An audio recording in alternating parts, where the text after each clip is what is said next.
অসি অপেক্ষা মসি বড়, অর্থ অস্ত্র ও আগ্নেয়াস্ত্র হচ্ছে কলম বড়। এ কথা গুণীজনেরা না ভুললেও সন্ত্রাসীরা ভুলে যায়। কিন্তু আজকে আমরা এর ব্যত্যয় দেখলাম। আমাদের মুন্সিগঞ্জের দুইজন স্বনামধন্য সাংবাদিক, একজন এনটিভির স্টাফ করেসপন্ডেন্ট এবং মুন্সিগঞ্জ সময় পত্রিকার সম্পাদক মনিরুদ্দিন সুমন ভাই, এবং আরেকজন বাংলাদেশ প্রতিদিন পত্রিকার মুন্সিগঞ্জ জেলা প্রতিনিধি আবু সাইদ শুভ্র, তার বিরুদ্ধে একজন স্টেনোটাইপিস্ট মুন্সিগঞ্জ জেলা সিভিল সার্জন অফিসের কর্মচারী তাদের বিরুদ্ধে মানহানি মামলা করেছে।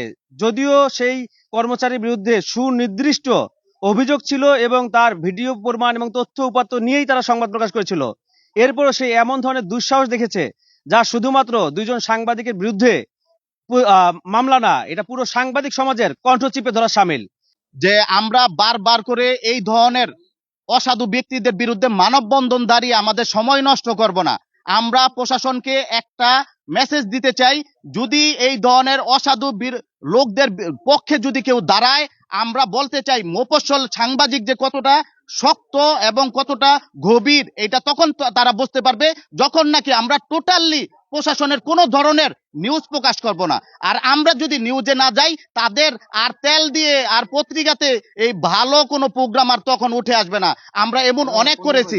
আমরা আগামীতে যদি এই ধরনের খারাপ লোক যদি প্রশাসন থেকে বহিষ্কৃত না করে এবং এই ধরনের মিথ্যা মামলা যদি প্রত্যাহার না করে মহামান্য আদালত, তবে আমরা নিউজ বন্ধ করে দিয়ে আমরা জাতিকে মেসেজ দিতে চাই যে আমরা নিউজ একেবারেই মফস্বল থেকে বন্ধ করে দেব।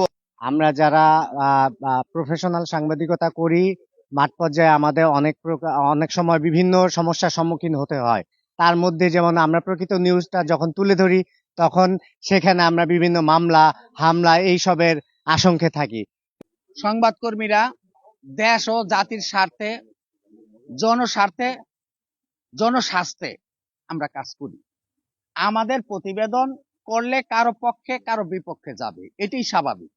তো ব্যাপার হইলো এই যে মইনুদ্দিন সুমন ভাই এবং শুভ যে সঠিক তথ্যের ভিত্তিতে নিউজ করার পর আমরা কি অন্ধ হয়ে গেছি?